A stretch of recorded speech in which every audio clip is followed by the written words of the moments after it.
42, 20 years behind the wheel, and I'm staring down the barrel of a life sentence. It all went sideways on I-85, a stone's throw from Laredo. Easy money, they said. A light load, no questions asked. My kid was sick, drowning in medical. Debt. I was desperate. The job seemed legit enough, auto parts, the paperwork said, but something felt off, a gut punch I ignored.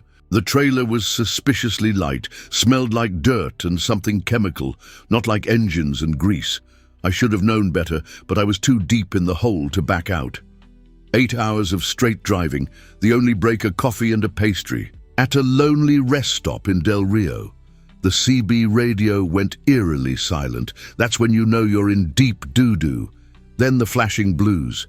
2 state troopers, grim-faced, cutting me off like a shark sighting.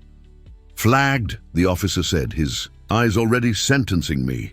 I was guilty before they even opened the trailer. A quick slice of the seal, a gasp, a thud. Not auto parts, drugs, a mountain of them, handcuffs, the patrol car, the burning rage, not fear, but pure, white-hot anger.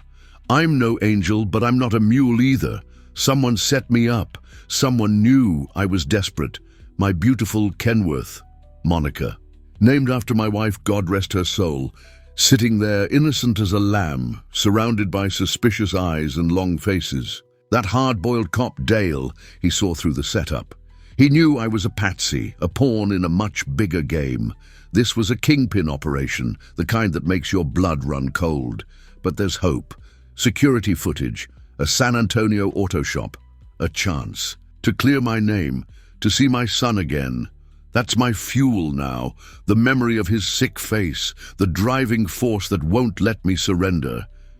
I have to fight my way out of this, for him, for both of us. I was sweating bullets. A young agent, all sharp angles and officialdom, leaned in. Cooperation's your best bet, pal. Cooperate? About what? I hadn't a clue what I was hauling, let alone who'd set me up. In this game, loose lips sink ships. Or worse, you're whole. Family goes down with you. They grilled me for hours at the inspection office. Knew the owner. Tampered with the load. Why hadn't I checked the crate? Seriously, are truckers suddenly forensic experts now? They hand you the paperwork, the destination, and you drive. I told them everything about Sparky, this retired Okie trucker turned broker I'd met at a greasy spoon. He'd seen me looking rough, offered me a gig. Easy money, clean cargo, guaranteed pay, he'd promised. Just drive. I'd bought it, hook, line, and sinker. The problem? Zero proof.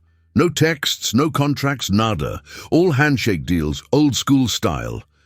I was toast. Then, a lifeline. A text from my nephew Junior, who works at a garage back in OKC.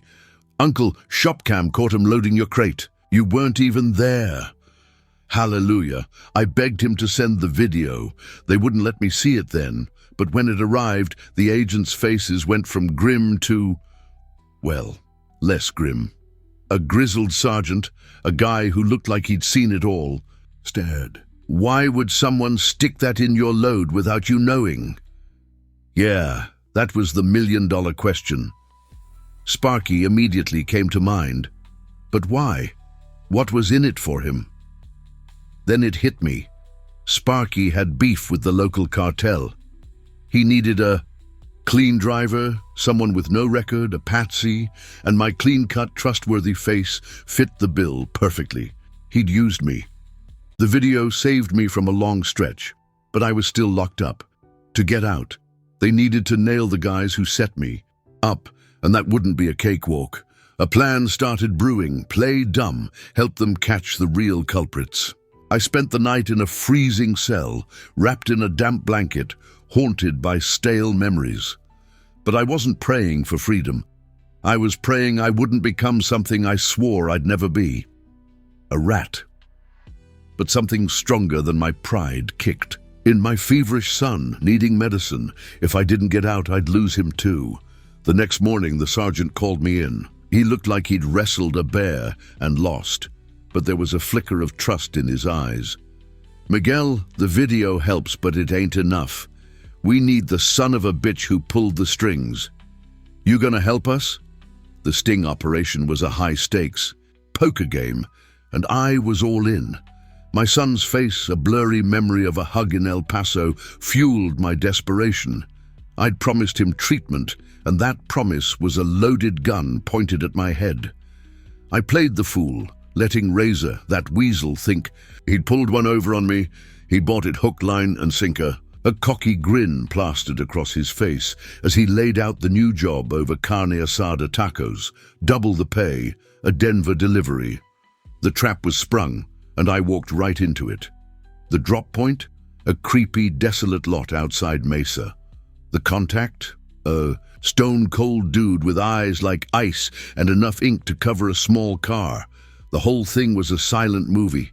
Quick load, fake papers, and a getaway that felt like a death sentence. But then I saw it. A photo of my boy, tucked under the windshield. Wiper, a message, a threat. They knew everything. The game had changed. I wasn't just hauling cargo anymore. I was carrying my son's life in my hands, a pawn in a brutal cartel chess match. The drive to Denver was a burning fuse, each mile a ticking clock. The radio crackled with static, my thoughts a storm. This wasn't about money, it was about survival. Would I continue, risking everything for a chance at redemption? Or would I cut my losses and protect my family, even if it meant betraying the operation and facing the consequences? The decision hung heavy, a lead weight in my gut, as the sun blazed across the unforgiving desert landscape. The next move is mine. What will I do? To be continued. The plan was simple. Follow the route, stay quiet, wait for the signal. Then I saw it, my face, my son's face plastered to my windshield, my gut twisted. My kid, were they onto us? Were they already after him? The truck roared its protest as I slowed, the engine gasping like a drowning man. The Virgin Mary on my dash seemed to stare, judging my every move. I was no snitch, but I wouldn't let them hurt him. I took a back road, killed the radio, and called. The commander answered, his voice tight. "You in? They're setting a trap, boss. This ain't how I'm going out." Silence. Then, "Where are you? Harmony Creek? Get my nephew to my house now." No arguments. They knew I wasn't crazy, just desperate. 15 minutes later, the air buzzed with drones, then the screech of tires. They swarmed, guns drawn, yelling. They searched the trailer. What spilled? Out-chilled me to the bone. It wasn't just drugs, it was an arsenal. Assault rifles, grenades, enough gear to start a small war. Worse, a list of names. Mine wasn't on it, but my son's was. My 9-year-old. Potential target. It wasn't a crooked job anymore. It was a war. The commander went pale. "This goes way up," he said, his voice flat. The heat on my skin was like burning diesel. "My son's safe. Your nephew got him out. He's protected." I crumbled, tears not of weakness but pure, gut-wrenching relief. Hell might be breathing down my neck, but my boy was safe. But it wasn't. Over. A week later, they got Razor. He didn't fight. "Sorry, Miguel," he mumbled. "I got kids too." The words haunted me. He'd used me, targeted my family. I looked him in the eye. "You're dead, Razor. Just don't know it yet." 3 months. 3 months I didn't drive. Monica, my Kenworth T680, sat under a tarp, silent and still. Every time I saw her, I saw that damn picture, felt the betrayal, the fear, the rage. But then I heard my son's voice, small and clear. "You're not leaving again, Dad." That's when it broke. 20 tons lifted from my soul. I swore off it all, the close calls, the shady characters, the constant risk. The fuzz offered me a deal, protection, even cash. But all I wanted was the open road, my way. I landed a job, hauling produce across Texas with a small outfit. Honest work, just fields, asphalt, and the quiet hum of the engine. Clean living. Then, one day at a greasy spoon off I-35, I bumped into Big Joe, a grizzled veteran I'd known back in the day. He saw me, that weathered grin splitting his face, and said, "Miguel, you look like you've been through the ringer, but your eyes, they're clearer." I spilled my guts, not all the details, but the heart of it. He just listened, a mountain of patience. He topped off my coffee and gave me a warm pastry. Laying a hand on my shoulder, he said, "Son, what you did, ain't everyone got that kind of grit, but this life, sometimes the clean guys end up the dirtiest. The key is keeping the dirt from reaching your soul." That sweet coffee, that promise in my chest. I'd never again carry anything that wasn't mine, not in my truck, not in my heart. I'm still on the road. No riches, no fame, but I hold my head high at every checkpoint. My son's picture on the dash, that's my mirror. They nearly took it all, but not my dignity. If this story resonated, friend, hit that subscribe button. We don't just spin yarns here, we share lives. Every highway has its secrets, every trucker a story worth hearing. Ever been caught in something you didn't understand? How'd you get out? Share your story below. And if you want to help me keep telling these stories, buy me a virtual coffee.